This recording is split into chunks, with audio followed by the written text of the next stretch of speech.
হরে কৃষ্ণ কৃষ্ণ কৃষ্ণ হরে হরে, হরে রাম রাম রাম হরে হরে। একাদশী সংবাদে আপনাদের সবাইকে আমন্ত্রণ জানাই।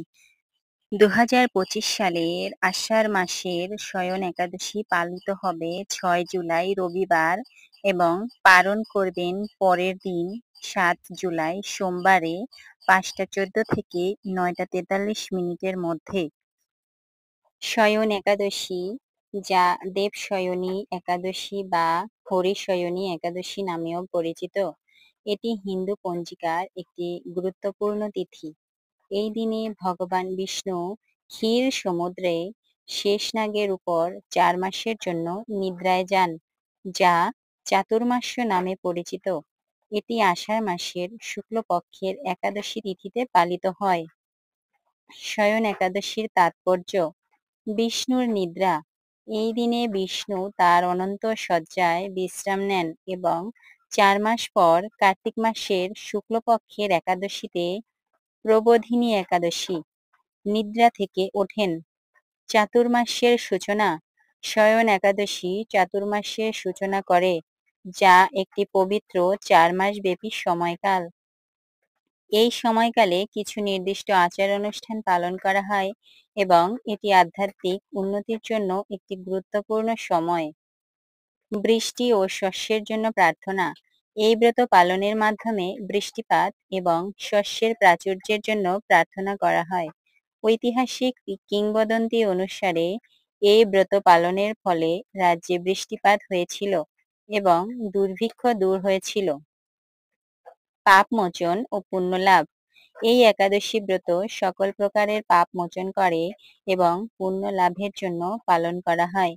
ইচ্ছা পূরণ: এই ব্রত পালন করলে ভক্তের মনের সকল ইচ্ছা পূরণ হয় বলে বিশ্বাস করা হয়। শয়ন একাদশী একটি গুরুত্বপূর্ণ হিন্দু উৎসব, যা আধ্যাত্মিক বৃষ্টি এবং শস্যের সমৃদ্ধির জন্য পালিত হয়। শ্রী শ্রী হরিশয়নী একাদশীর ব্রত মাহাত্ম্য। মহারাজ যুধিষ্ঠির বললেন, হে কৃষ্ণ, আষাঢ় মাসের শুক্লপক্ষের একাদশীর নাম কি?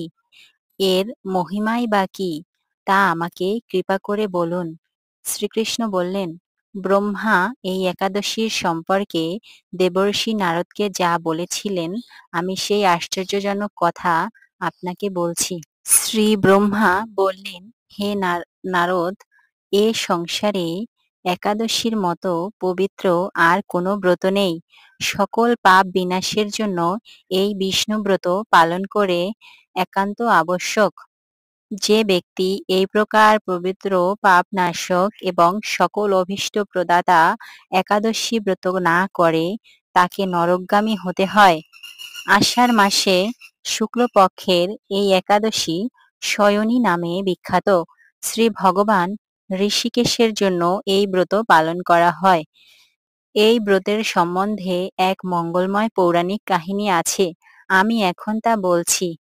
বহু বছর পূর্বে সূর্যবংশের মান্ধাতা নামে একজন রাজর্ষি ছিলেন। তিনি ছিলেন সত্যপ্রতিজ্ঞ এবং প্রতাপশালী চক্রবর্তী রাজা। প্রজাদের তিনি নিজের সন্তানের মতো প্রতিপালন করতেন। সেই রাজ্যে কোনো রকম দুঃখ, রোগ ব্যাধি, দুর্ভিক্ষ, আতঙ্ক, খাদ্য অভাব অথবা কোনো অন্যায় আচরণ ছিল না। এভাবে বহুদিন অতিবাহিত হলো, কিন্তু একসময় হঠাৎ দৈব দুর্বিপাকে ক্রমাগত দুর্ভিক্ষের দেখা দিল। 3 বছর সে রাজ্যে কোনো বৃষ্টি হয়নি। দুর্ভিক্ষের ফলে সেখানে দেবতাদের উদ্দেশ্যে দান মন্ত্রে সাহা, সধা ইত্যাদি শব্দ বন্ধ হয়ে গেল। এমনকি বেদ পাঠও ক্রমশ বন্ধ হয়ে গেল। তখন প্রজারা রাজার কাছে এসে বলতে লাগলো, মহারাজ, দয়া করে আমাদের কথা শুনুন।